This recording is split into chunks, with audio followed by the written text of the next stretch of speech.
Welcome to Mac Voices. This is the Talk of the Mac community. I'm Chuck Joyner, and I'm happy to welcome Lex Friedman to Mac Voices to talk about what he can teach us about iTunes Match in 10 minutes, because that's the title of his new book. Lex, it's great to have you. Thanks for joining us.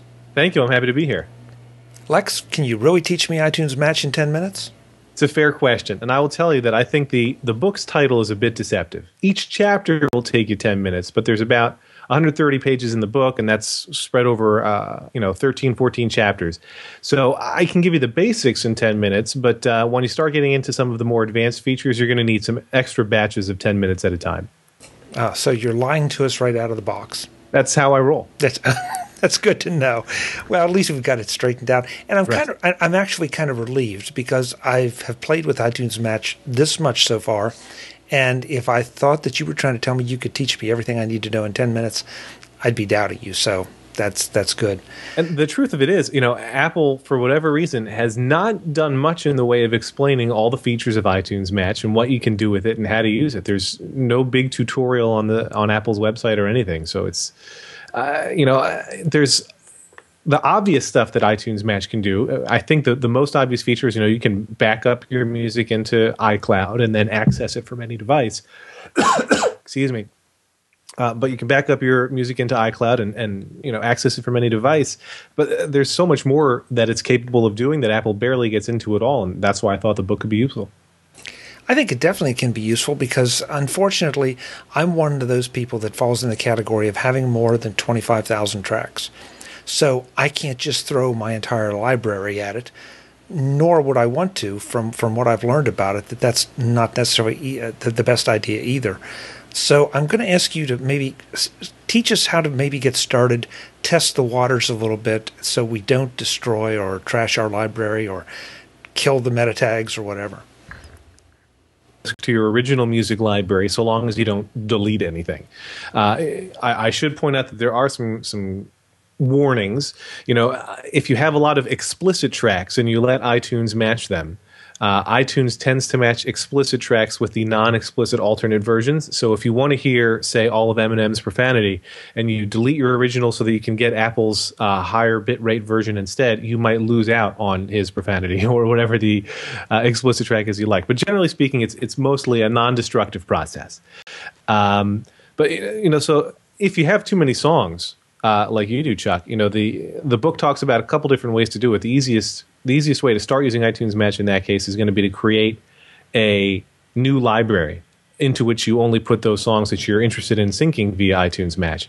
So you hold down the Option key when you start up iTunes, and it asks you if you want to create a new library, and you can do that. But really, once you have a library that's not too big for iTunes Match, you go to iTunes Match in the sidebar, and you turn it on.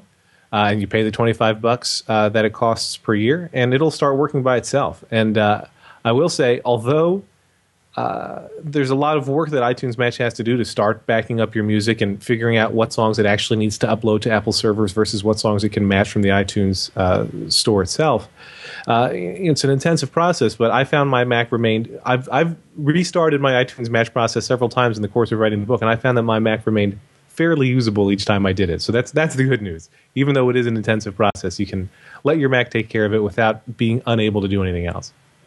Now, when you say intensive process, are you talking about actual processing power? Or are you talking about bandwidth from your internet connection? Both? Yeah, a bit of each. The reason I think they call it iTunes Match in part is because you don't have to upload every song in your library, which is, I think, iTunes Match's big leg up over Amazon or Google's competing services. It only uploads those songs that it can't find identical versions of on Apple servers. And iTunes, so for me, I don't have more than 25,000 songs in my library. I'm going to check right now. I have 18,000 songs, and it's matched about 65% of them it was able to match. The rest I had to upload to Apple servers. But it took way less time than it would have taken and way less bandwidth than it would have taken if I had to upload the whole thing. So that was the good news. So let's be real clear, because I've heard this as a point of confusion among some users, that when you click on iTunes Match, and let's say you do the library thing that you talked about, am I taking my Led Zeppelin album and am I moving it to the cloud, or am I copying it to the cloud? when you start, you have to start using iTunes Match to initially create your online library on a Mac or a PC using iTunes. When you start that process, nothing is leaving your computer. Everything that you do is going to go straight from your Mac. A copy will go up to the cloud if necessary, and like we've said, if iTunes can find an exact match, it won't bother uploading your version at all. But nothing's going to move from your Mac. Now, what happens is, as I talk about in the book, you can use iTunes Match to upgrade tracks in your library. So we talk about how can you create a smart playlist that'll show here are songs that iTunes has a match for that you have at a bit rate something lower than 256 BPS. And then if you delete your version of that track, and if you delete it in iTunes, once you're using iTunes Match, you still see the track there in iTunes in your source list in your library. Only gets a little cloud icon that indicates it's not actually on your Mac anymore. But you have to manually delete it for that to happen. Once you've manually deleted it, you can say, now download that again from iCloud for me, from iTunes Match in iCloud. And instead of downloading the version that you deleted, you'll get the higher quality version that Apple has on its servers. So the only way you'll truly lose data is if you go that route, deleting your track and taking Apple's instead.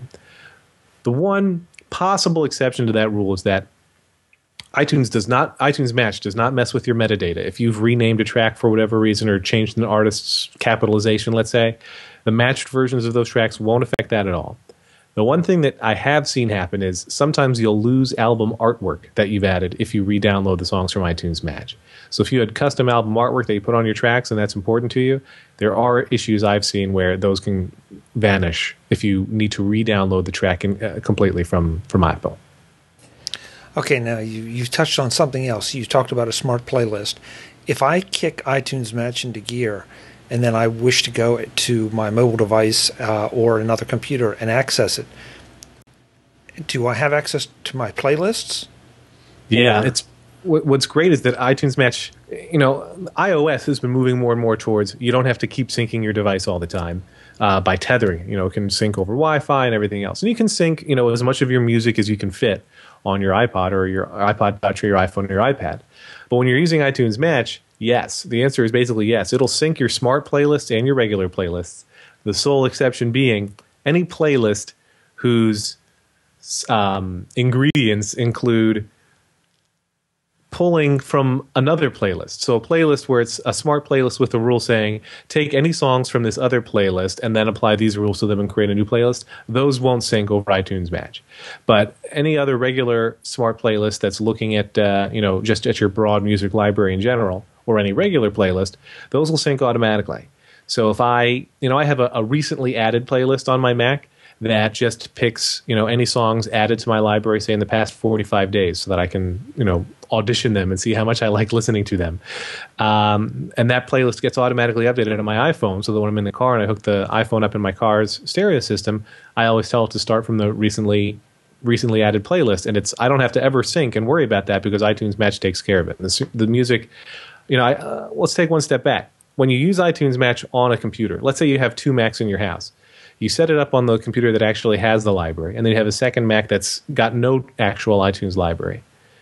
You connect the second Mac to iTunes Match, and it'll show all the songs that are on the first Mac. And if you double-click to play one of those songs, by default, iTunes Match on a Mac or on a PC is going to stream that song and not actually download it. So you can, if I have a smaller Mac that doesn't have as much space available, and I have all my kids can get all their music on it, even though it's not gobbling up extra hard drive space because when they play it, it just streams over the internet. It doesn't work that way on iOS. On iOS, if you tap to play a song, Apple will immediately start playing the song, so it starts by streaming, but it's also downloading that song to your device and caching it there. The idea, I think, being to conserve on your bandwidth over time so that if you want to hear the same song again, you won't have to download it all over again. So you can, I have access to my full music library on my iPhone, but obviously my entire music library wouldn't fit. And iTunes Match does, over time, take care of itself. It'll clean up cached songs that you've left on your iPhone that haven't been played in a while if it thinks you start to need the space. But you also, as I talk about in the book, there are ways you can manually control that and delete cached songs from the library and free up the entire cached library so that sometimes if I have a giant app that I want to try out on my phone, I can check and see, hey, the music on this phone right now just from having cached from iTunes Match streaming is now up to 2.5 gigs, delete the whole thing to free up the extra space and still be able to stream music when I'm ready to start playing again. But I do have the ability to say that I'm willing to give up so much of my iPhone space to iTunes Match. If I mean, in other words, it just doesn't have to suck it all up. If I don't want it to, I can say, look, just cache 3 gigs worth. I wish that you could set a specific level, although currently you don't get to. Oh. So I don't know what I've asked Apple, and Apple only told me that there is a maximum, but not what it is. I haven't been able to hit it. And I've had as much as, I think the most I ever got to was 4.5 gigs of music that it had cached locally. So I don't know if it is a hard rule or if it's a percentage rule or what.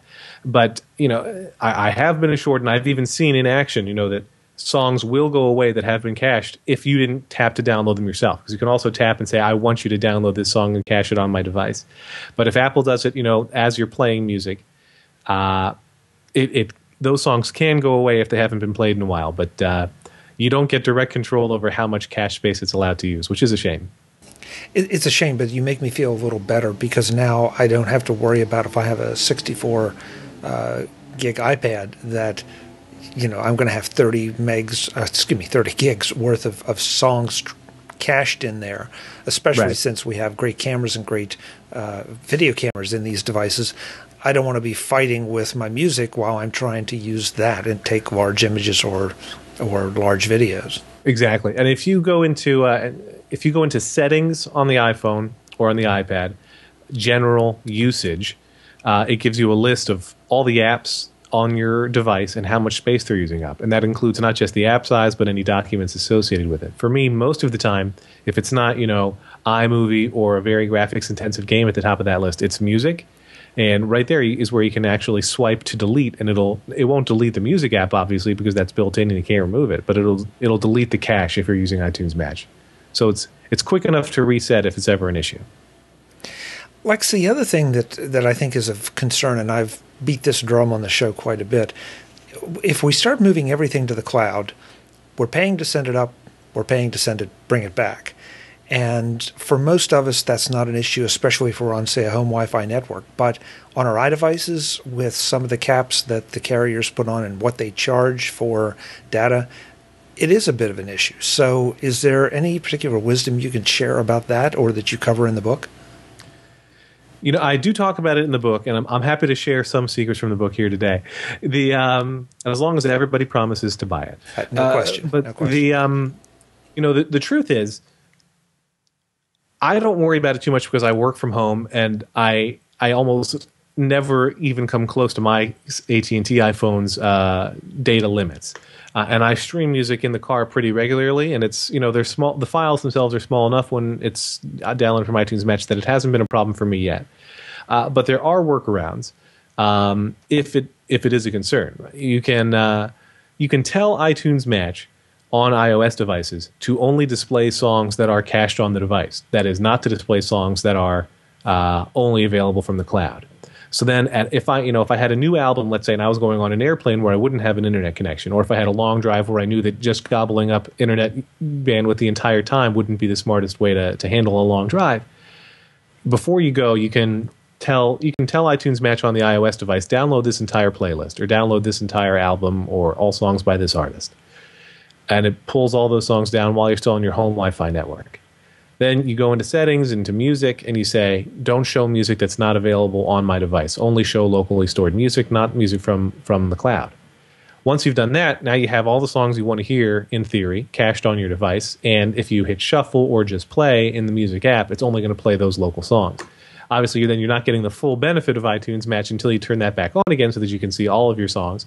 But if bandwidth becomes an issue and you want to make sure you're not going crazy with that, that's basically the option you're limited to. I have friends who don't have any iOS devices who are still using dumb phones, if you can believe it, but who still upgraded to iTunes Match just so they could have their music library at work without having to copy everything there. So a buddy who has a Mac at home and works on a Windows PC signed up for iTunes Match at home and then goes to work and can stream or download his music as desired on iTunes on Windows.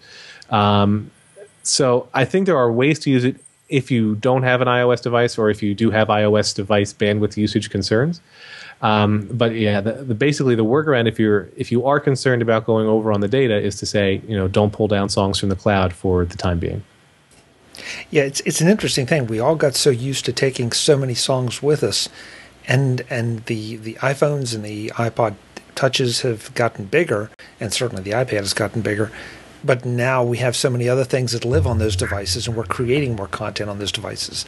So it's been an interesting way that Apple's trying to address it, especially as we see the cloud become so important in so many ways to so many people, and everything seems to be the cloud seems to be a solution for everything.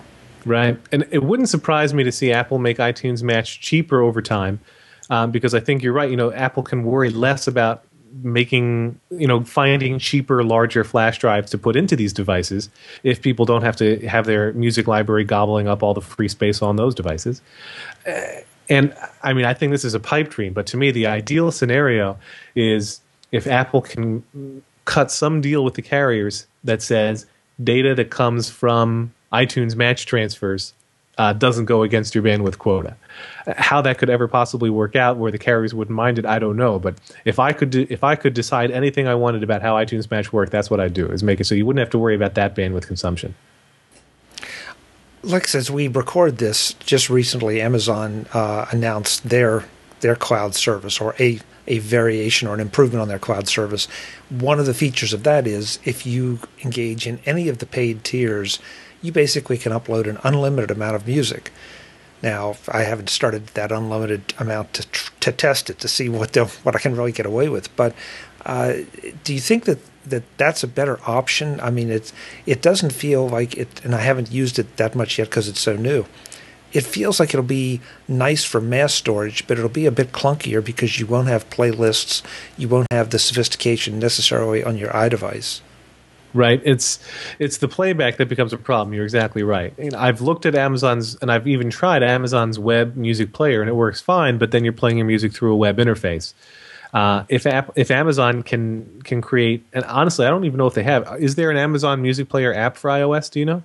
I don't know. I know they just released the desktop version, right, to simplify your life, but. Right. The Amazon Cloud Drive app is interesting on the Mac, and it doesn't work quite like Dropbox or Google Drive or Microsoft SkyDrive or any of the other competitors, because it doesn't put a folder on your desktop that you can drag files into. You just drag files onto the cloud icon in your menu bar, and if you want to pull them back down again, you go to the web. So Amazon is still, unsurprisingly, I guess, given what Amazon is and how it started, is still very web-focused. So if that's not a limitation, and I know they have a mobile website that you can go to on your iOS device to start playing back music. And if that option works for you, that's there, but you lose the bandwidth conservation techniques that Apple can use with iTunes Match, right? Anytime you go to play a song via the web, you're streaming it all over again. It never gets cached to your device, and that's an iTunes Match advantage. I think the bigger question is, given that Amazon's saying, hey, we can host your entire music library at these paid tiers for free. And even at the free tier, any Amazon purchase songs, it'll host for free. Which in effect is what iTunes does now too, right? Because you can re-download any of your iTunes music at any time now. But I think the question is, will Apple lift that 25,000 song limit? And my guess is Apple implemented the 25,000 song limit because the folks who have gigantic libraries like you do, and like some of my colleagues at Macworld do, like John Seff and Chris Breen, you listen to music more than the average consumer too. So it's not just that they have to allocate more storage space for your library; they also have to worry about more streaming and downloading costs from you on the other side. So my guess is that limit increases over time. Maybe it goes to unlimited. Or maybe it goes to unlimited the way the cell phone carriers use the term unlimited, where it's unlimited until you hit our secret limit. That's still very high. But it's the service has still been around for less than a year. And I imagine that there was some trepidation somewhere on the tech team or the server team or the budget team at Apple saying, let's not just let everybody put anything they want here yet, because we don't know how it's going to get used and how much it's going to cost us to run. And to be clear, 25,000 songs is a lot of songs to have access to.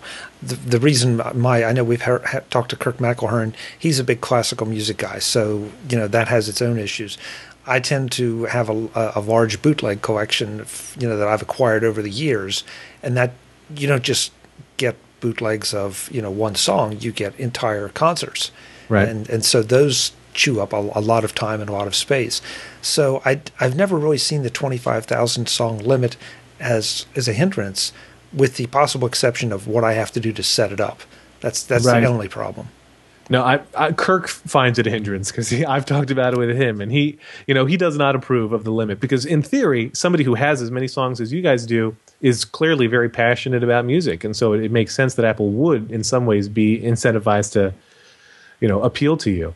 But you're right. I mean, there is another way. If you don't want to create an entirely separate library, you can take huge swaths of your music library that it currently exists and identify it as something that's not music. In iTunes, change it so that it's called an audiobook or something. Audiobooks don't sync by default through iTunes Match. So if you don't mind miscategorizing everything, you tell iTunes Match to say every bootleg track. I did it for I did it for all my live tracks, because I generally don't want to hear live tracks when I'm shuffling, and I usually shuffle in the car. I want to listen to live tracks all at once, and that's like a special, dedicated listening session.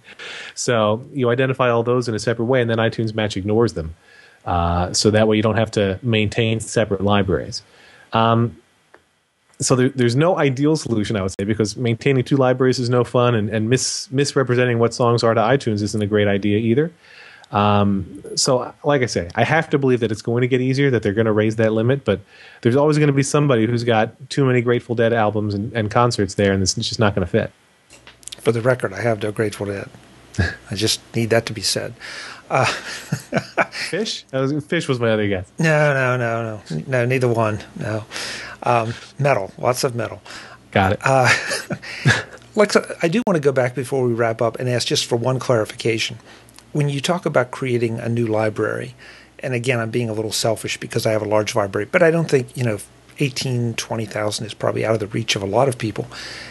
What are the mechanics of that? I mean, am I going to have to go to the Finder and drag, find the album folder and the artist folder and physically drag that to the iTunes icon, or is there a way to streamline that process a bit? Unfortunately, I would say that the process you just described is kind of what I would recommend. But there are two ways, right? You can create the new library, and you can, like you said, drag in album by album what you want.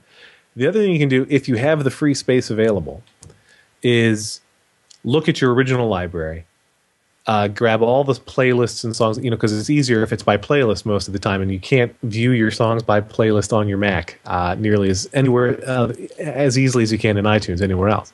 So you find all the playlists with the songs you want to put into your fresh library, drag them all to a folder on your desktop right out of iTunes. iTunes, will put up the little green plus sign icon while you're dragging them, and it'll make copies of all those songs to wherever you're dragging them. Then once you have all those copies, you drag them back into your new clean empty library that you're starting with, and it's probably a slightly easier way to start your new library, since you can find the songs a little bit more easily on iTunes than you can on your desktop.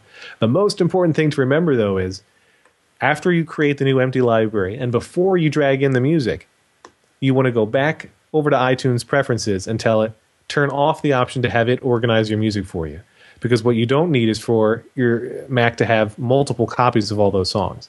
So if you do the particularly if you do the option where you're dragging the files and folders directly from your existing music folder, you tell iTunes, now don't organize this music because you don't want it to keep multiple copies of your songs and everything else. That way it sort of just points back to the original copies you have. Turn that option off, drag everything in, and then have that library take care of itself. Got it. Yeah, and that's one of those things. You'd rather be safe than sorry. Right. So at this point, we use the B word and back up your library before you start playing with this. That's right. Just in case. Not likely, but just in case. Lex, what else is in the book? I mean, I've tried to ask the questions I think that are uppermost in plenty of people's minds, but any other speed bumps along the way or concerns that you particularly focus on? Yeah, I mean, we talked about my favorite thing about iTunes Match, which is the ability to use it to upgrade music in your library. And it's the scary part there is you do at one point say, let me delete these tracks, and then now pull them back down again from Apple. But like you said, you've got your backup, so you don't have to worry about that. But the book goes through that in a lot of detail because it's an under-advertised feature that really works out great if you have any older tracks or tracks that you ripped yourself before you realize that you weren't using good enough audio quality.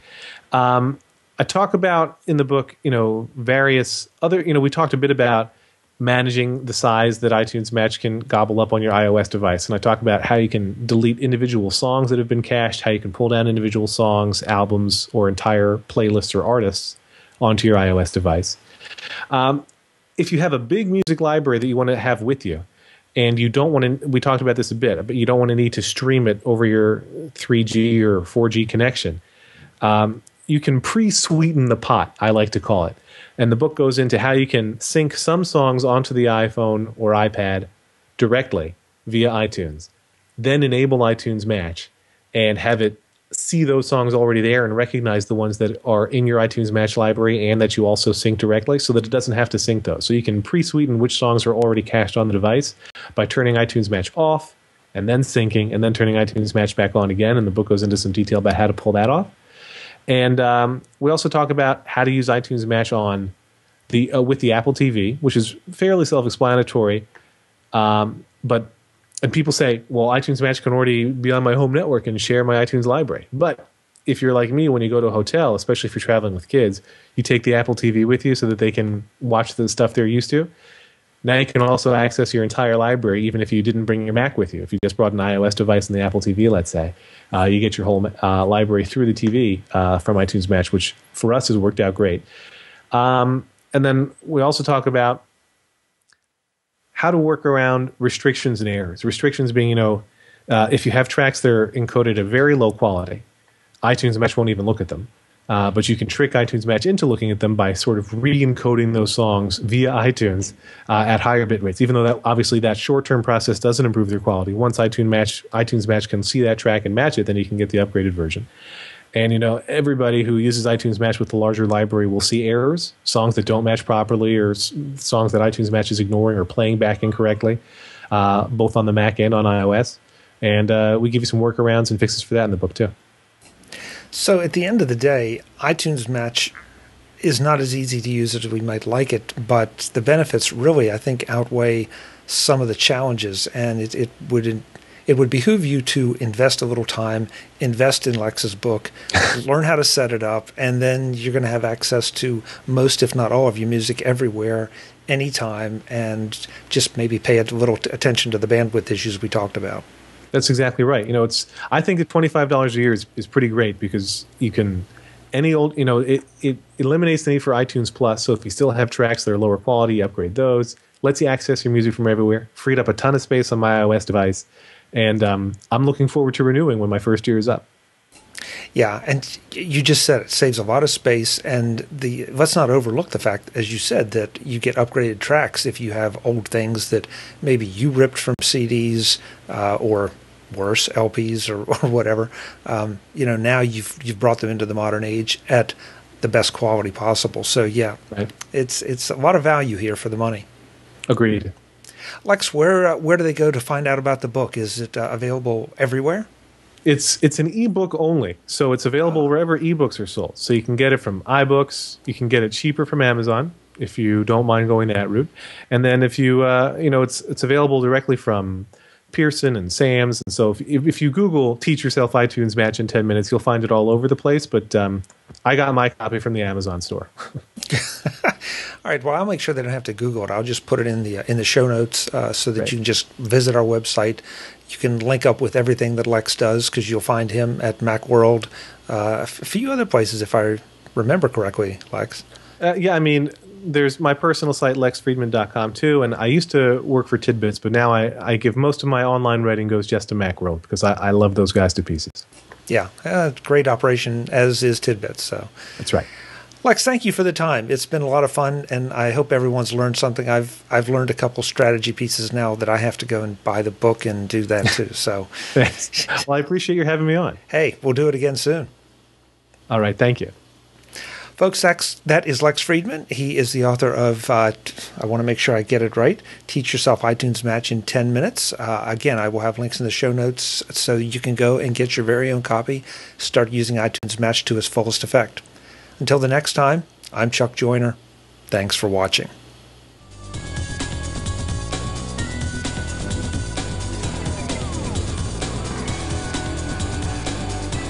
MacVoices TV is part of the MacVoices Group and a member of Mac Level 10.